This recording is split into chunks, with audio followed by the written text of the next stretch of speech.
इसका आध्यात्मिक पूजा रहस्य या फिर इसका वैज्ञानिक रहस्य क्या है,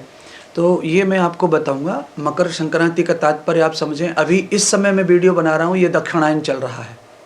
दक्षिणायन के बाद में मकर संक्रांति में सूर्य जब मकर राशि में प्रवेश करेगा, अपने दुश्मन में प्रवेश करेगा, तब उत्तरायण लगता है। तो हमारे हिंदू पुराणों के अनुसार ये माना गया है कि उत्तरायण में धीरे धीरे सूर्य जो होता है वो तेजस्वी बनता है, प्रकाशित होता है, क्योंकि खर मास खत्म हो रहा है, पूष मास खत्म हो रहा है, और धीरे धीरे सूर्य जो होता है वो अपने ही रथ में सवार होकर, घोड़ों पे सवार होकर यात्रा करते हैं।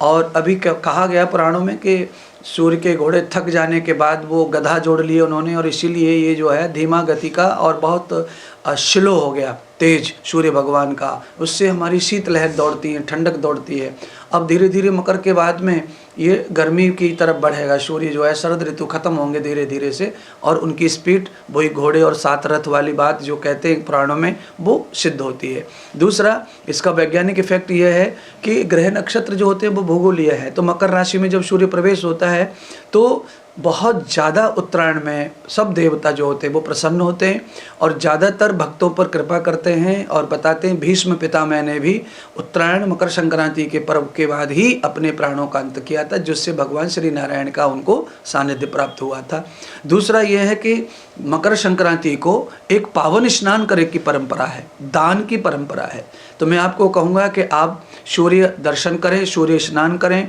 नदी में जाकर किसी में, और लगातार जो मैं आपको ये दर्शन दे रहा हूँ कि आप 27 बार अगर नदी में किसी में डुबकी लेते हैं तो पूरी नक्षत्रों का, ग्रहों का आपके ऊपर से दोष समाप्त होता है। और साथ में मैं ये कहूँगा कि उस दिन हर हाल में कैसे भी कहीं भी हो, एक लड्डू बड़ा बना लीजिए, इतना बड़ा जो हाथ में आ जाए, उसमें गुड़ होना चाहिए, थोड़ा सौंठ होनी चाहिए, और उसमें तिल होना चाहिए, काला तिल सफ़ेद तिल, दोनों तिल मिला करके होना चाहिए, और उसके अंदर हल्दी का स्वास्तिक काट करके